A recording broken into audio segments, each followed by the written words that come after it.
guys, I thought I'd show you my ephemera storage boxes. These are made out of old boxes from other things, and I've made these flexible dividers, which are quite cool because it means that I can go in and grab the things out, but I can still put them back and they can be divided.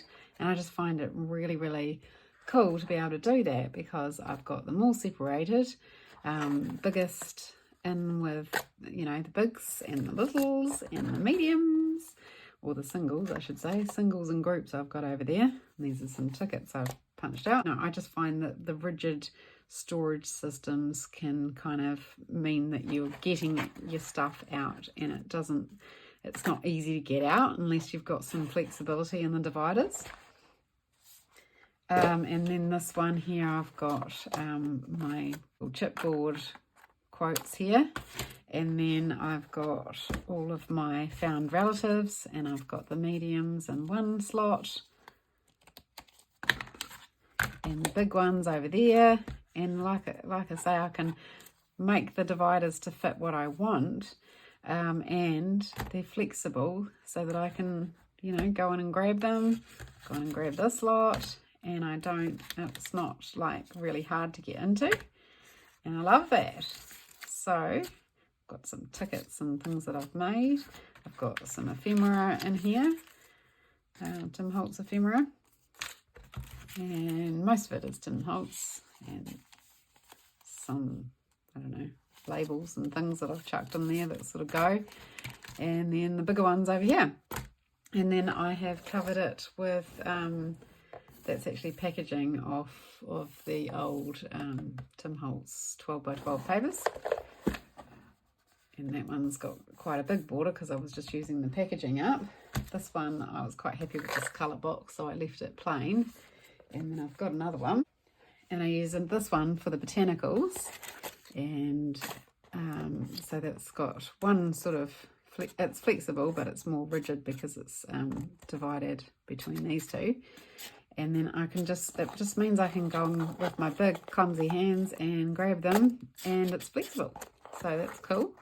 So I do need another one, so I thought I would make one in front of you on camera. I'll just pop those out of the way and show you what I'm going to use. This is an old iPad box.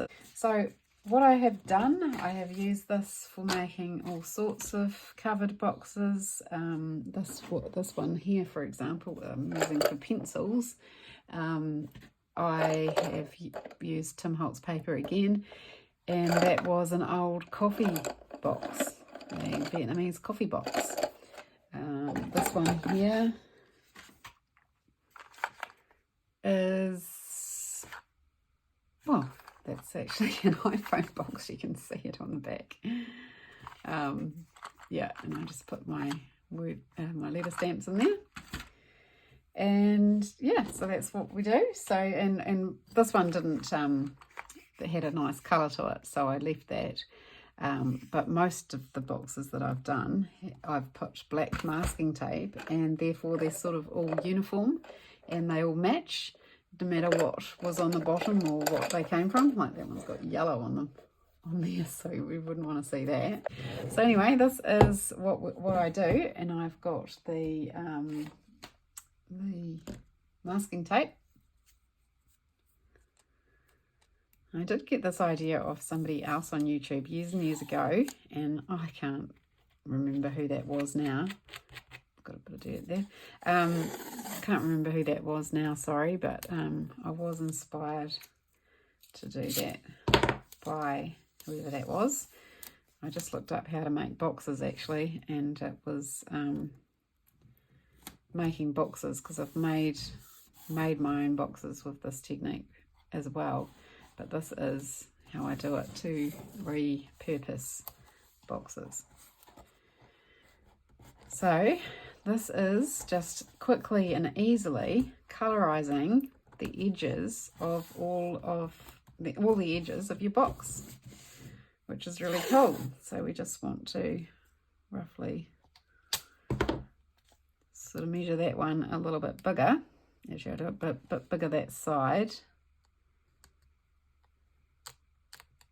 And then you don't have to get it straight because you're, you know, this can be done quite quickly if you're not fussy, because your paper's going to cover up the important bits, which is the sides. So I'm just going to wrap that bit around the corner like that, and then grab some scissors and snip into the corner like that, and then press that down and press that around and down, and then you've got your corner. So can you see that's all tucked around the corner? So we want to do the same the other side.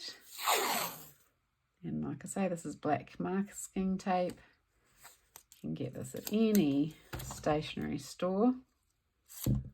Scotch, this one is, but you can get any other brand, doesn't make any difference.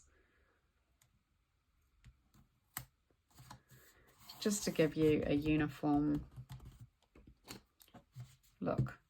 So every time you get to a corner, you're going to wrap around the corner like that, snip into the corner, press down that end, and I've got another corner over here, so I might as well do that as well. Pressing around the corner, snip down the top to the corner, and then press down. And then this side, making sure it's all pressed down on the front, good side, and then curling and pressing over. Pressing as you go along so you get a nice top edge.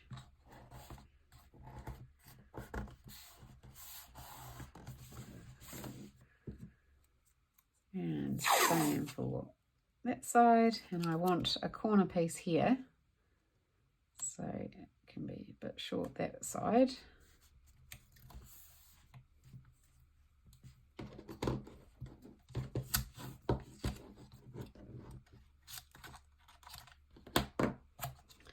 I'll fold it around the corner, snip into the corner,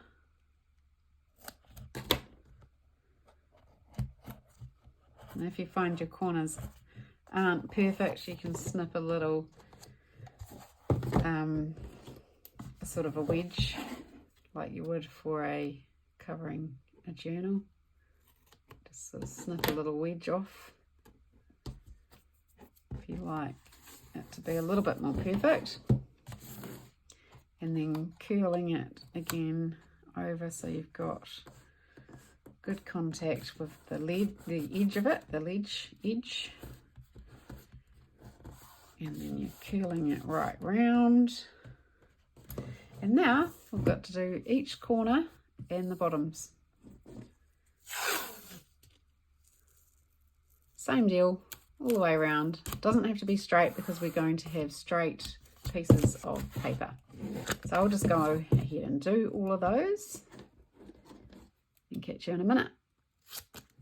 Right, so I've covered all the corners, all the edges of the box with the black masking tape, and now I want to put my cardstock on to decorate the sides.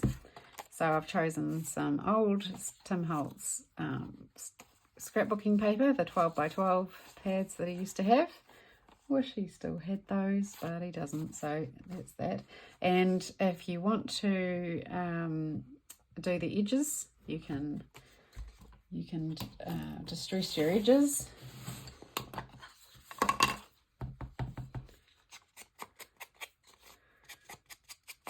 And you can use the lovely technique of blending that properly, but I'm just going to do it really quickly, just inking up the edges with my blending tool. I think it gives it a nice look, and I really like it. So I'm going to do that. Alright, so I'm sure you didn't need to see that, me inking up all the edges, but that's what I've done. So they're all done. And how I got the size was I just chose how much of a black border I wanted and cut them down accordingly. So this one is 2.5, and I did all my papers 2 1/4, and it is 7.5. So I did it, I think, 7 3/4. So I did it 7.5, and same all the way around the edges. So they all should look pretty uniform. Might have cut them a little short that side, but that's all right. Doesn't matter. It just gives it a good look, and it's still bordered by black. So I just use glue for putting it on, and I have cleaned up my glue bottle. Can you believe it? Whoop. Oh, gosh. And I'm just going to go around, put some glue on, a bit heavy-handed there. I will just smudge some onto this bit.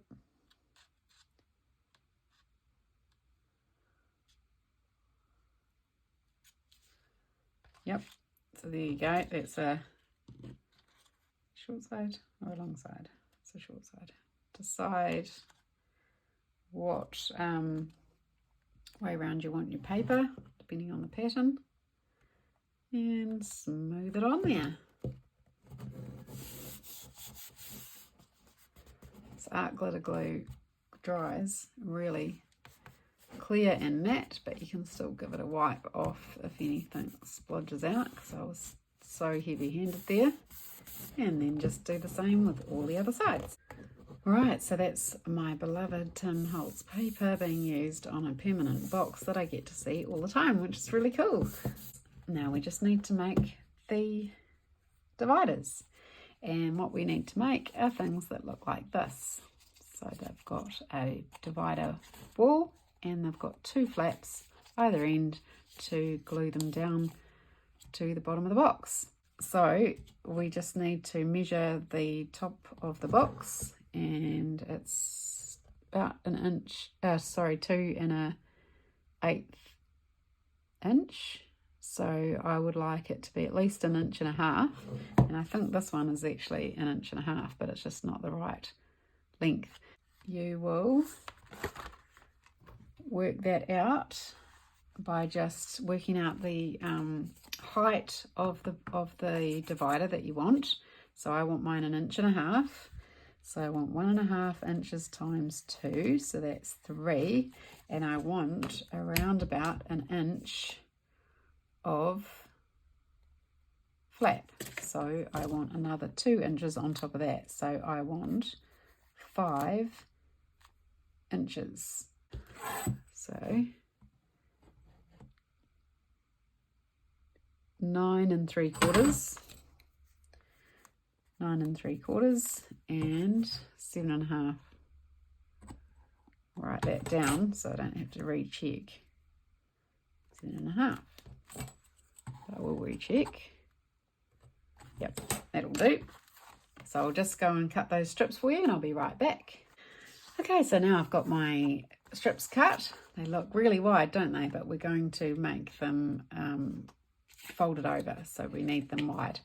So we've got the 9 3/4 or whatever it was, and the 7, and they're both 5 inches long. So we're going to get the scoreboard. We're going to use the 5. We're going to use the 5 edge. So we're going to put it up to the 5. Put it up to the corner. We're going to score at 1, 2.5, and 4. And the same for the other side, other length. Just under here. At 1, at 2.5, and at 4. That's that done. Now we fold our lines. I'm going to fold the middle bit first. Fold the middle bit first. and over at each end.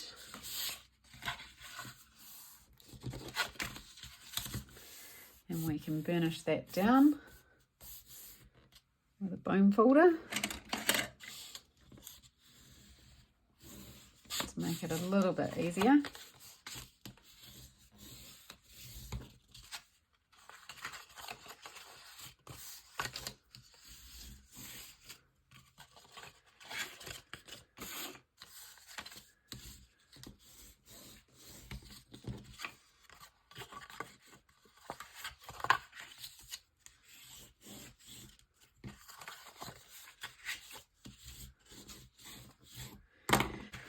So just for speed, we're going to use the glitter glue.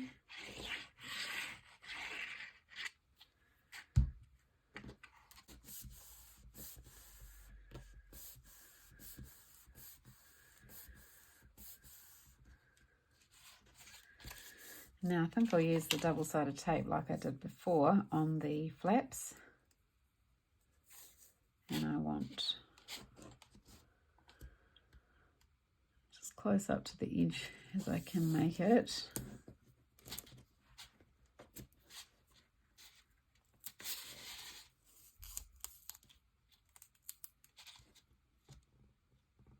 And as close up to the other edge as I can make it. So I'm going to end up with 4 strips here.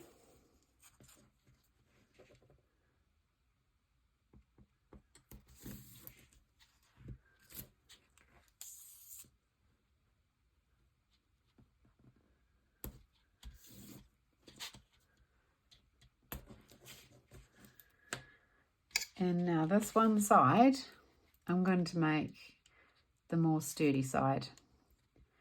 So this is the longest edge. And I'm going to put it sort of in the middle because I think the width of the box is going to be such that, well, is such that I can choose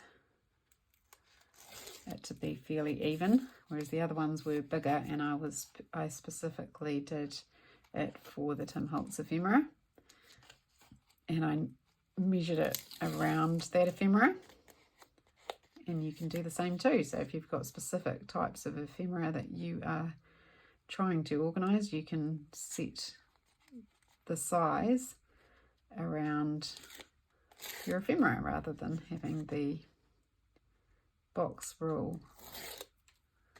It will be the ephemera that rules. So I'm going to put that sort of in the middle. Maybe I'll make it sort of a little bit shorter one side. You often have bigger bits and smaller bits. Now that's flexible, but it's going to be rigid, sort of, because I'm going to make the side bits the flexible bits. And so to do that, I'm going to snip that roughly there. Now we can put our dividers in. Test them out first before we have to stick them down. Might need to take a little bit off each edge, of course, because we've got that edge and that one's okay, but I might just cut off a little slither either side. So I've trimmed that down just a tad to make it a little bit easier to move. There we go. So once I put these down, I might just measure it with this. Yep, I think that's all right. Taking off the double-sided tape.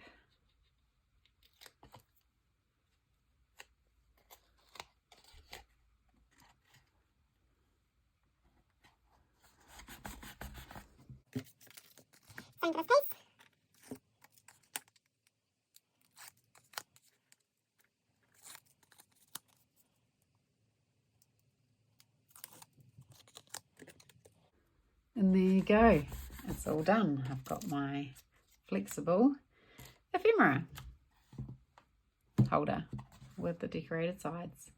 And if you like that, guys, Please like and subscribe. It'd be much appreciated. It really helps my channel grow. And if you have any questions about this, please let me know in the comments and I will do my best to help you.